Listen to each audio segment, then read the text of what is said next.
أجواء عالمية. حرب والله حرب. والله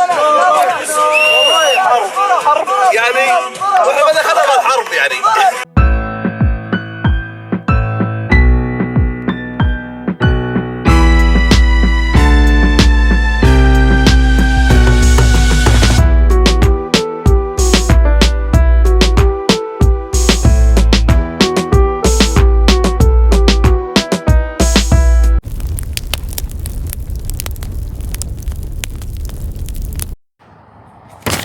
All right, let's get him on the video.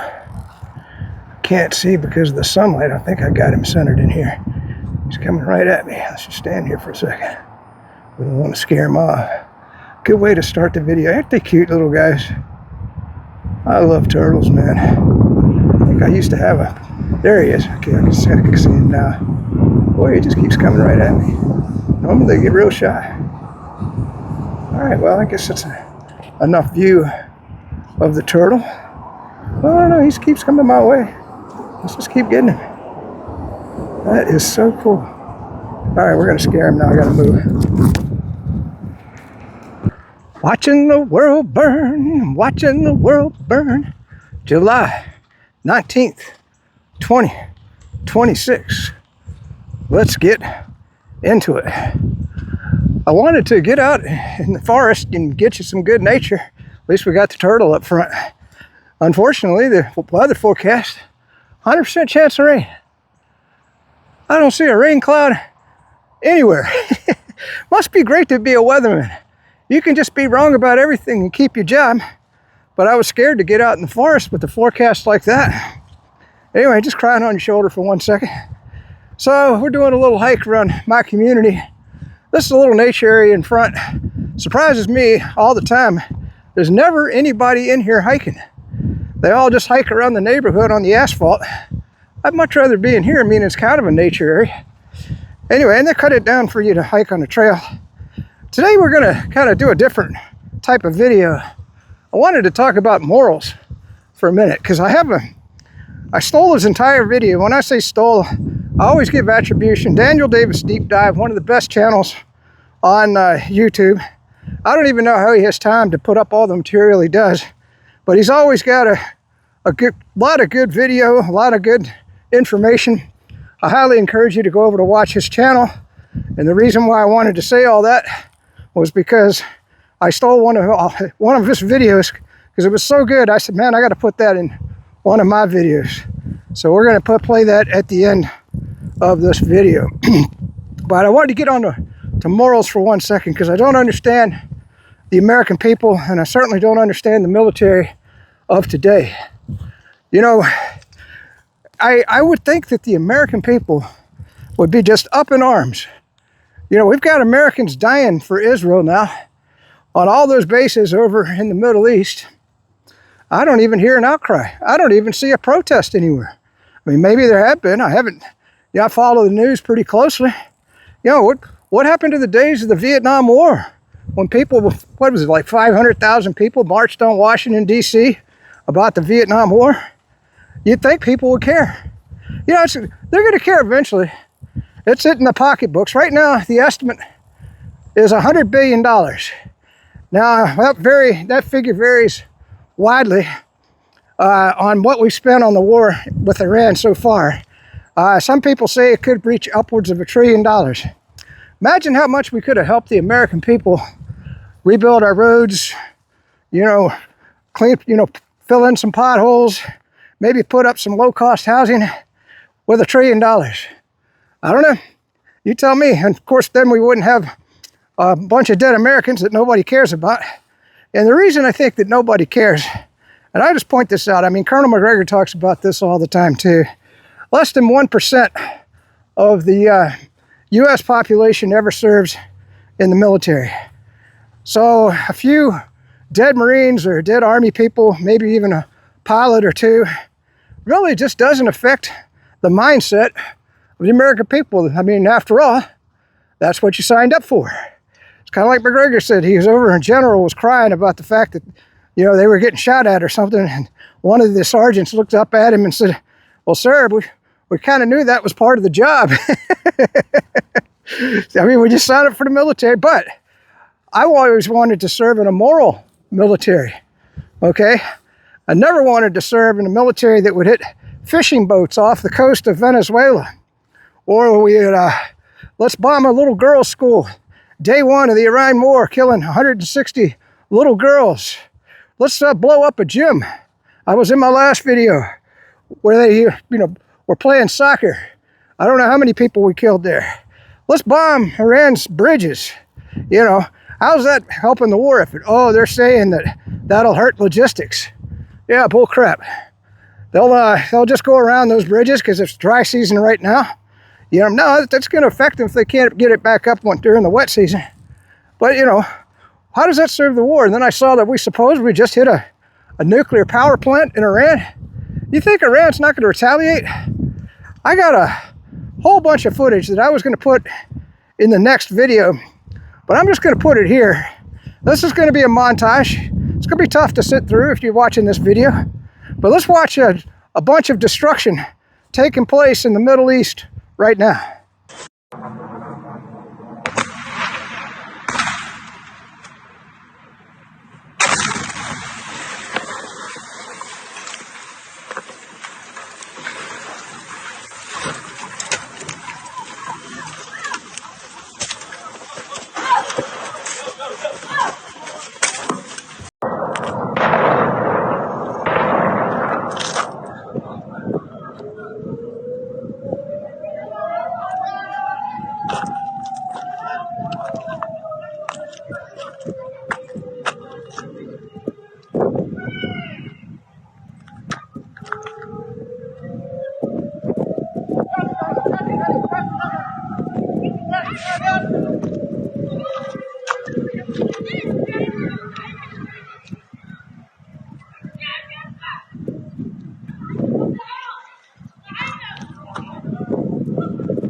حرقوها القاعدة الأمريكية.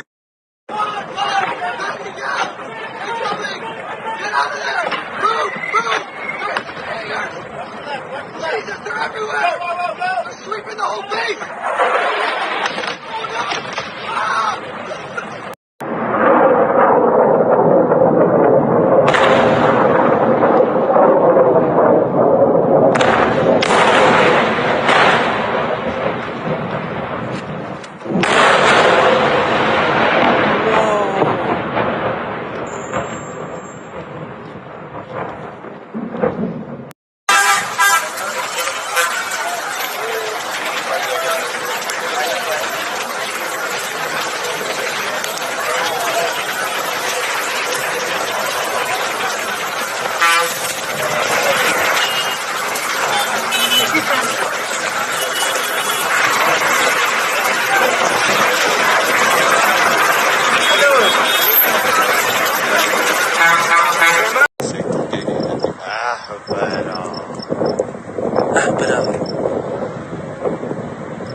I was supposedly now, you got to be careful of the footage you get off of X. There's one video that was, I think, generated by AI of a base getting hit, and people are still circulating that around. I finally figured out that was a false video after seeing it about 6 times and go, no, that ain't a real video. But the ones I showed you, as far as I know, they're real. People, American soldiers are dying. I keep saying this in my videos. Well, we can say now that 2 more for sure. So 15 dead soldiers, my ass. 15 dead soldiers, my ass. God knows how many casualties. I've heard wildly varying numbers, 100, 300. I imagine that they're going to Germany for the most part. I will say, talking about the war just 1 second, Kuwait is getting the snot pound out of it. Kuwait is a total vassal state of the United States. And that's why they could, and that, so we had a bunch of stuff there. I don't think we're going to be keeping, from what I've been seeing, we're moving a lot of stuff to Israel. But that ain't going to do no damn good. Once Iraq is done, Iran is done blowing up our bases in Iraq and done blowing up our base in Jordan. By the way, in Jordan, the damage there is getting much more severe. I'm hearing, 3 or 4 planes have been taken out. Might have been a barracks, a command headquarters. So Jordan's getting pounded pretty good. And then, of course, Bahrain, they're getting pounded pretty good. Glad I'm not in the Middle East right now, tell you that. And the thing is, getting back to morals, okay? Daniel Davis is going to get into it, but all we do is we blew up at the beginning of the war. We blew up he doesn't talk about it in this video. I'm just going to talk about it now. We blew up, it was a military vessel. They had just done a parade in India. They were in international waters. A submarine came up and sank it and left all the soldiers in the water, which is a war crime, to drown. And it had no weapons on it whatsoever. It was just there for the parade. How is that moral? Well, it was a warship and we're at war. Okay, you want to justify it in your head. Another thing I don't understand is everybody's got their head buried in the sand. I have a really good friend, and we beg to differ on a lot of things, but we still, maintain our friendship. Unlike with COVID, where I was begging to differ with a lot of my Democrat friends, and they said, don't ever talk to me again. We don't want to hear you no more. You're horrified because I was, at that time, I was a Trump fan. Not anymore. I think Trump is the Antichrist at this point. But I apologize, we're going to get some car noise now. I'll tell you what, let's just turn around and not get down by the road.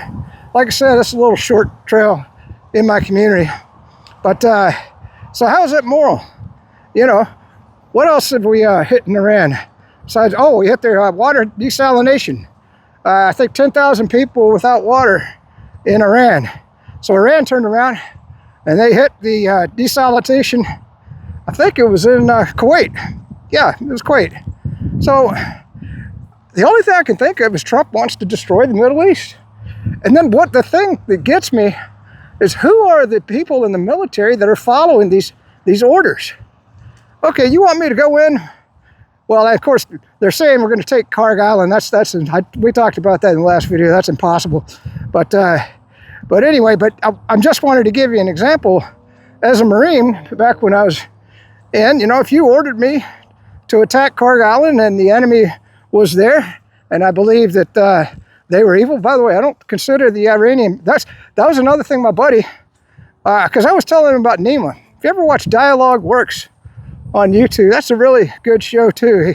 Nima does a really good job of finding all the facts, presenting them, and then he does the interviews extremely well. You'll notice how he always has all the facts before he asks the question, and then he lets the person say what they want to say. Sometimes they correct him or jump in or cut him off, and he doesn't. He just takes it all in stride. But anyway, he's Iranian, but he lives in Brazil. So I told a buddy of mine, I said, you ought to watch that show. He said, what's its name? I said, Dialogue Works. He said, what's it about? I said, well, it's an Iranian guy. He says, is he pro-Iran or against Iran? I said, well, I don't know. I guess you could say he's pro-Iran. He definitely presents, or he's been to Iran. He's got relatives that live there, and he was just there recently visiting. I ain't watching no damn Iranian towelhead that talks, about how Iran killed 50,000 of their citizens. They're an evil nation. He said, I got an Iranian friend who tells me all about Iran. Says it's the most screwed up place on the planet. They all need to die, man. They all need to die. And I was like, what the hell? This is my friend. Now maybe he didn't say they all need to die, but he was more or less in that vein. And I said, well, why don't you give Nima a chance? I ain't going to watch that. So it's the same thing with the boomer generation.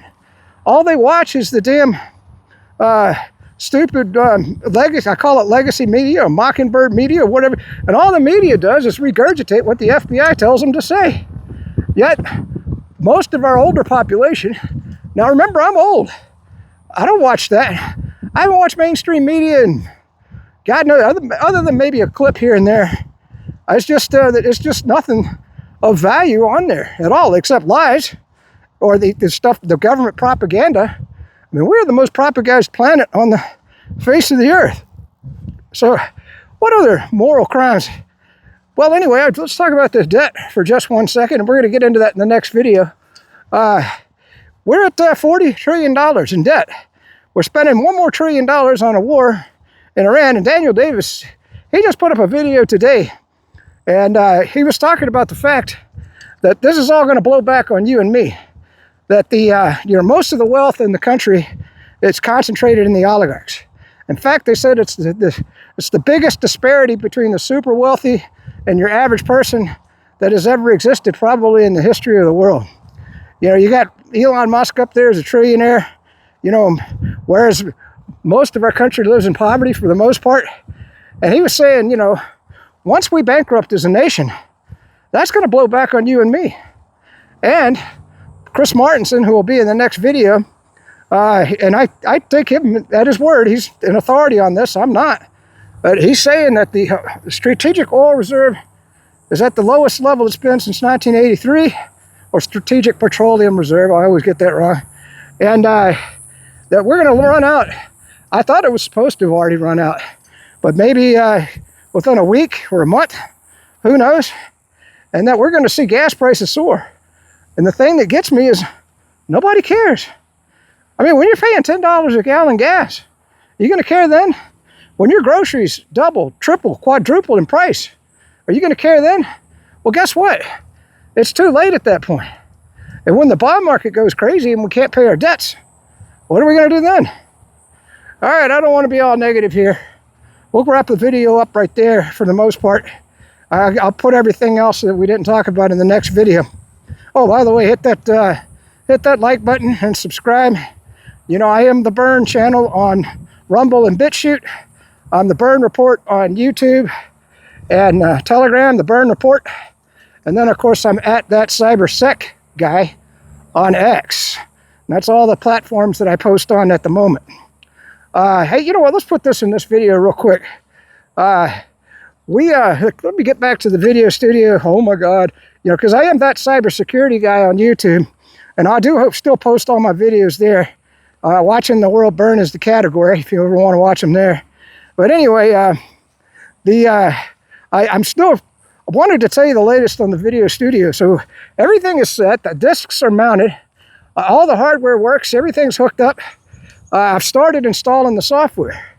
But the thing is, with any sort of program or whatever you put on your PC or your laptop, you don't just put it on and use it. You have to go in and do some research and find out what are the best settings. You know, is it spying on me? Are there certain features that I need to turn off? What am I intending to use this piece of software for? You know, is it serving that purpose? Is there something better than this? You know, that takes a lot of work. So I'll just give you the latest example. All right, because there were some YouTube channels, and also even Grok, I think, said, you know, StreamYard would be better than Riverside for Linux, because Riverside does not support Linux. No, they do not, but they support Google Chrome. Okay, so I finally got with ChatGPT, and I said I'd prefer to use Riverside over StreamYard, and you know, ChatGPT agreed with me. He says, Riverside's much better. Gave StreamYard a 3-star rating, and talked about a lot of the things that are wrong with it. And then I gave Riverside a 5-star, and said there's nothing wrong with using Google Chrome for Riverside exclusively. By the way, I won't be using that browser. You know, for Linux, there's other browsers you're going to use it, because it comes with Firefox. And then, of course, you're going to put Brave on there. I always recommend Opera, Vidalia, LibreWolf, and that's a good browser combination there. And then, of course, for text surfing, you can use Lynx, L-Y-N-X. All right, so getting back to Google Chrome for just a minute. So I'm going browser by browser right now. So the first step was configure the Firefox browser, right? Because that's the first thing you got to do. So I got with ChatGPT. I said, what changes would you make to the settings of Firefox to make it a little bit more private, make it a little bit more usable? And so we went through that. That probably took I don't know, 2 or 3 days of working with ChatGPT, taking all my notes, going in the office and making the changes. Then I got Brave on there. Same thing with Brave. We're just going through it, making the changes, cleaning up the configuration. That's another 2, 3, 4 days. Then we get to Chrome. And so what ChatGPT, the nice thing about it is it's got a memory for an AI. So it remembers our conversation. So it actually remembers my hardware and what I've told it in the past. And I said, we're just going to use Google Chrome exclusively for Riverside interviews. And so with that in mind, me and Google, ChatGPT worked out all of the settings that would be best for a Riverside interview in Google Chrome. And by the way, ChatGPT wasn't right 100% of the time. There were things I was looking at in the settings and I would say, well, wait a minute, ChatGPT didn't say anything about this or that or the other thing. So I go back and I'd say to ChatGPT, what about this?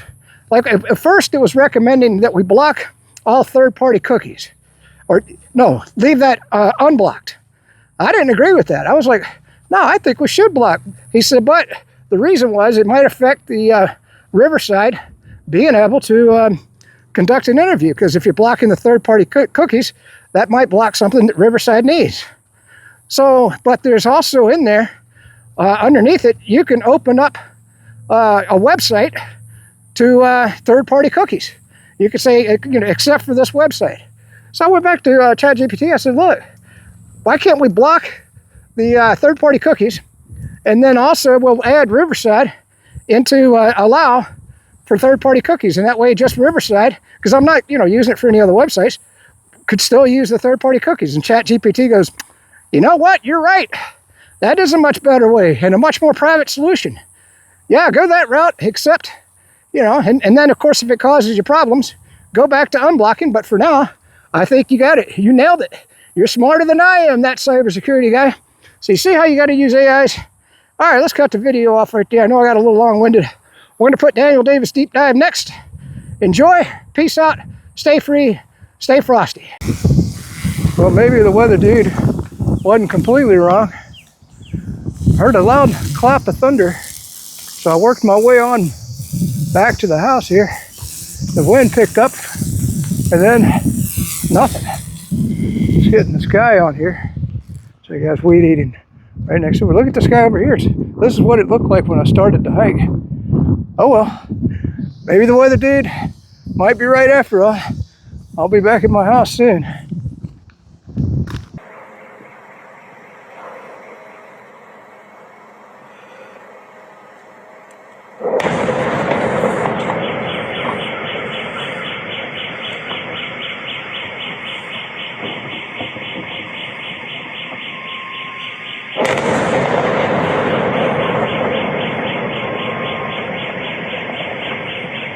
Ставим лайки.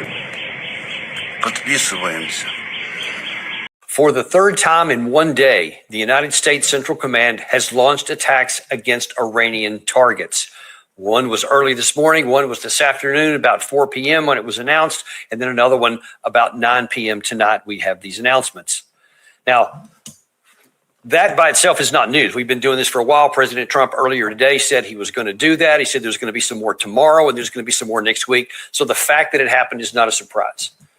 But how it happened and where it happened are real problems. At least it's a problem if you care anything about morality, about the rule of law, anything about the laws of war. Now, if you don't care about anything, right or wrong, then it doesn't matter. You can literally say anything you want and do anything you want, and to hell with anybody who says anything about it. Many in America are only too happy with that sequence of events. I'm not one of them. I am actually angry about what happened today because I believe that you should only use force if it's within the rule of law, if it's fought for reasons that matter for national security, because we have war forced on us. It's the absolute last resort. President Trump has no strategy here, nothing other than I want to hurt them. I want to throw some missiles down. I don't like them. They're scum, whatever he's used recently. He's just going to throw stuff at them, and he can kill people. So he has no morality, no qualms about killing people or blowing things up. Everybody who's certainly in the White House has told him militarily, intelligence-wise, that just throwing more missiles at Iran is not going to cause them to capitulate. It's only going to cause them to more firmly resist us, to hold the Strait of Hormuz all the more firmly, to close off traffic even more tightly than it has, and they're going to retaliate against us. That's what was happening. He doesn't care. Let's look first of all at what happened this afternoon at 4:53 p.m. This is when Central Command posted this statement out here. U.S. forces disabled non-compliant vessel in the Arabian Gulf. U.S. forces enforced naval blockade. Don't forget that phrase is important. Naval blockade measures against Iran on July 15th by disabling an unladen oil tanker attempting to sail toward an Iranian port in the Arabian Gulf. Then we get the details. U.S. Central Command forces observed the Curacao-flagged MT Velma transiting international waters towards Karg Island. The commercial vessel ignored multiple warnings as it attempted to violate the U.S. blockade. A U.S. aircraft disabled the vessel after firing Hellfire missiles into the ship's smokestack. And then mockingly, the ship is no longer transiting to Iran. So first of all, let's take a look at a map here because that's important. He says that this release says that they were enforcing the blockade and that they observed this in international waters sailing towards Karg Island. Well, let's take a look. Where is Karg Island in all of this? International waters. And you see, this is the Arabian Gulf right here. And of course, Karg Island is way up here. Now, if you notice something here, the Arabian Gulf is on the left side of the Strait of Hormuz. So we had this blockade. Remember, the United States has showed us previously that the blockade line was somewhere around here. So we were blocking anything coming in and out of the Gulf of Oman.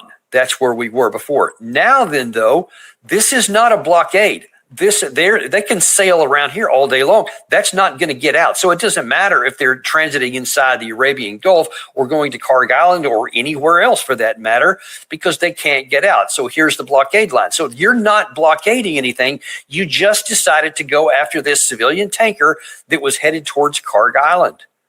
That's it. Plain and simple. There's the map. There's no two ways about it. It's flat out, straight up what you see with your own eyes there. That's what it was. So that's the first problem, is that we lied. We said this was a blockade. It was not a blockade. It wasn't attempting to run the blockade. It was attempting to go to an Iranian port in Iranian waters, actually from international waters, according to what he said. And it was going to go to one of their own ports, not through the blockade. You see what I'm saying there, right? You have that standard. Okay. So we shot a civilian vessel because it did not obey us to not go to Karg Island. At least that's the claim. For all we know, we may not have been any warning given at all. We may have just said, there's a ship, shoot it. We want to do that. It could have been that pernicious. But even what we have claimed there is irrational and foolish because they didn't try to go through the blockade. They were just plying in their international waters, going to their own port. There's nothing illegal against that. That doesn't even violate our own rules, forget about laws, but our own rules about a blockade. No, we went after a civilian tanker. Okay? You're tracking on that so far. That was at 4:53 p.m. Then tonight at, this one was at 9:20 p.m., so not long ago. Now, another Central Command claim here, U.S. Central Command ended an evening wave of strikes, like this is just now fun and games. U.S. forces struck an Iranian command center, air defense site, missile drone capabilities, and coastal defense facilities. And here comes the rub, to further degrade Iran's ability to threaten innocent mariners crewing commercial vessels transiting the Strait of Hormuz. So we have the audacity to, at 4:53 p.m., to disable by firing a Hellfire missile into the smokestack of a civilian tanker in international waters that wasn't trying to break the blockade, that was only in the Arabian Gulf. And then about 5 hours later, we then have no moral qualms about saying we have now attacked all of these targets in Iran. And why? To prevent them from attacking civilian tankers. Just trying to do their job, folks.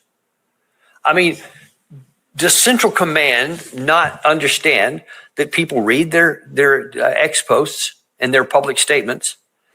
I mean, it truly looks to me like we don't even care to pretend anymore. If we want to blow up a ship, we're going to blow up a ship. If we want to hit Iran, we'll just make up some excuse. But man, morally, this is a sickness. Who's in charge of this stuff? I mean, I guess it's Admiral Cooper.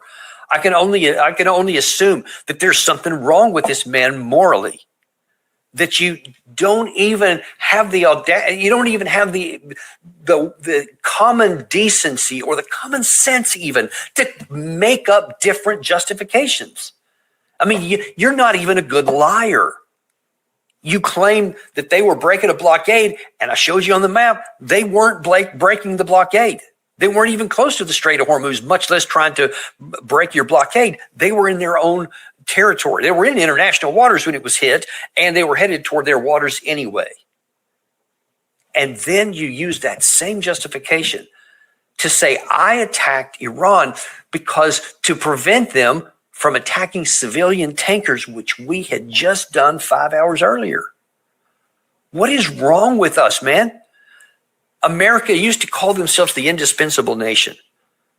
We used to say that we're the light on a hill during Reagan's time, that we were setting the standard for others to follow, that right makes right, not might makes right. And we mocked all these countries like, the Nazis from back in World War II or from the Soviet Union during the Cold War.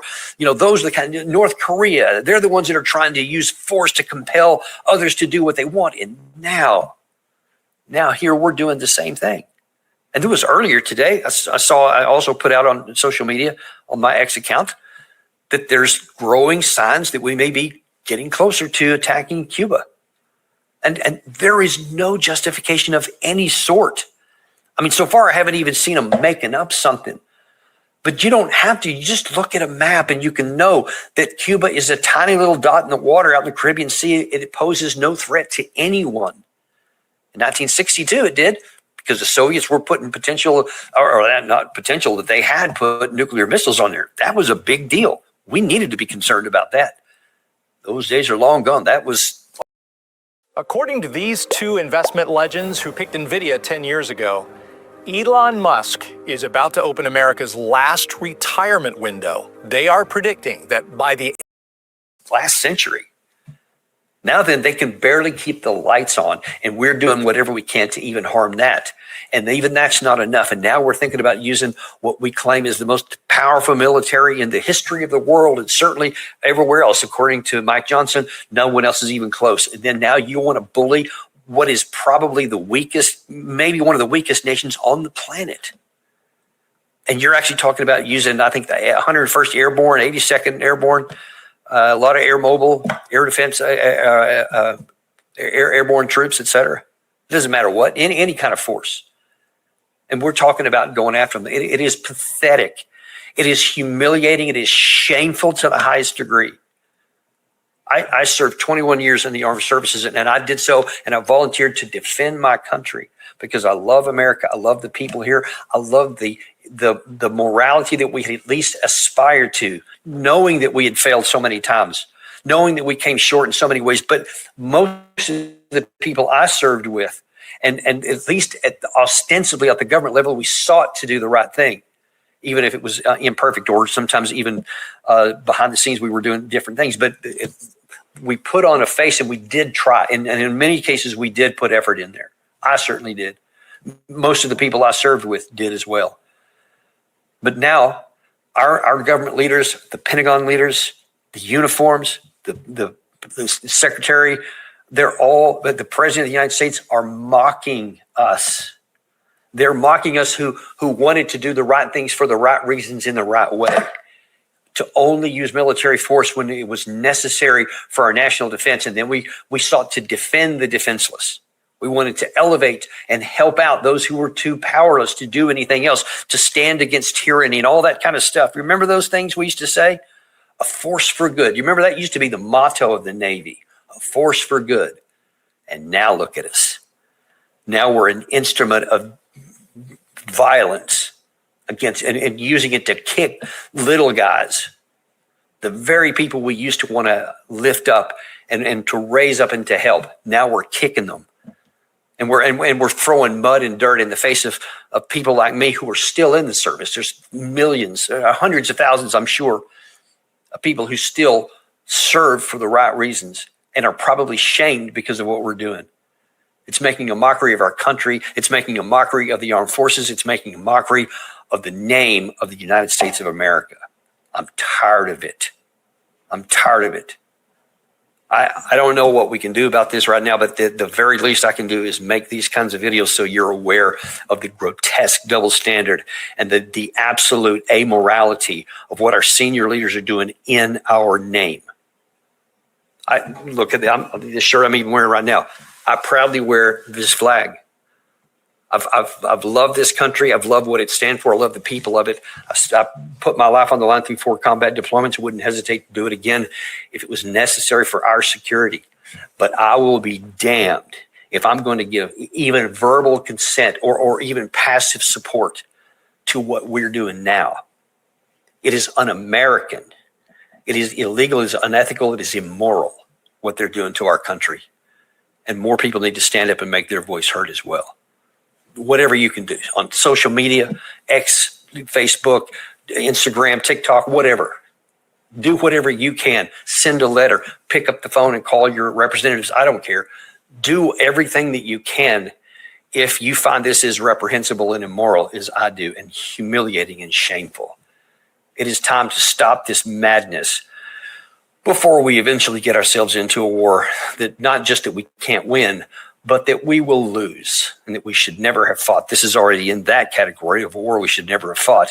And if we keep going here, and if we keep pushing on the Russia, in the Russia-Ukraine war, we may find ourselves like Gulliver and just nailed down. And even no matter how much power we had, we may lose everything.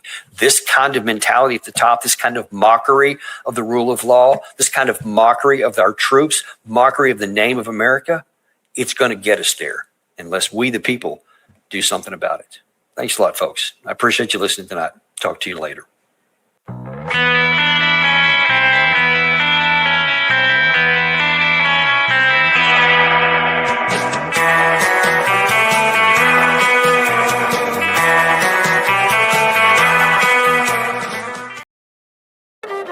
Our encounter strikes your spaces.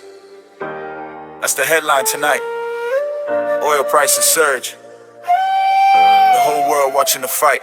This ain't a story I made up, this is history in motion. Straight from the straight from the ocean. Let me walk you through how we got here, step by step. No fiction, no fear, just the facts I keep. It started back in June with a ceasefire sign. Trump and Pezeshkian, 2 leaders aligned. Versailles was the setting, the ink barely dry. But tension in the Gulf never said goodbye. By July 8th, that shaky truce broke down. Iran hit tankers, ships spinning around in the Strait of Hormuz. That vital waterway where 1/3 of the world's oil moves every single day. The U.S. answered back, CENTCOM confirmed the call. Dozens of targets, precision strikes on it all. Iran, Shah, Bandar Abbas, Kanakh felt the heat. Bush and Hur and Chabar cities caught in the beat. A hard burner was his life at the Iran Shah airport. That's the human cost behind every military report. Trump spoke from a NATO stage, standing in Turkey. Said Iran will get hit hard, said it plain, said it clearly. Iran's parliament speaker, Ghalibaf, fired back with a warning. Said bullying ain't free no more, said the strait needs no foreign form. And then came round 2, then came round 3, third night of strikes. CENTCOM's testimony, coastal surveillance, drone sites, missile capability. They said degrading Iran's ability to attack shipping. That's what they laid, flight trackers called it. Tanker circling the coast, KC Berkeley boss refueling. Watching the most, an E3 Sentry watching 600 targets at a time, tracking every missile, every move, every line. Iran didn't stay quiet, they hit back that same week. Bahrain and Kuwait bases, they said they'd seen communication systems, fuel tanks and freight site down, ammunition depots hit on contested ground. Jordan, Qatar, Oman, the UAE-2 missile fire reporting, tension breaking through. Then Trump made his move, announced the blockade renewed. Said the strait needed control, said the passage needed to be reviewed. That's when oil markets shook, Brent crude jumped high, 9.5% in a single day. Watch it fly, $83 a barrel, highest price in weeks. Gas pumps in America felt it, 387, no tweaks. Crossings through Hormuz dropped by half that week alone. Shipping companies rerouting, captains on the phone. Iran's foreign minister, Arachi, had his say, said the strait's been guarded by Iran and will stay that way. He even haggled over tolls, 20% too steep, said Iran would be fair, said the deal they keep. Trump threatened further, said power plants could be a target next, said Bridges said infrastructure left analysts perplexed, calling out those threats as crossing into a line international law defines as a war crime line. Reza Pahlavi, opposition voice from afar, said spare the civilians, save what won't leave a scar. This is the story, not a script, not a dream. This is verified reporting, straight down the seam. Multiple outlets confirmed it. CNN, NPR, Al Jazeera too. Say God statements, Iranian statements, giving us the full view. So when you hear the title, Iran counterstrikes its basis, oil prices surge, Trump threatens war in the highest places. Remember, it's history, it's happening right now, not something built from nothing. This is real and how. From ceasefire to collapse, from tankers to the strike, this is the story of a fragile peace losing its fight. Stay informed, stay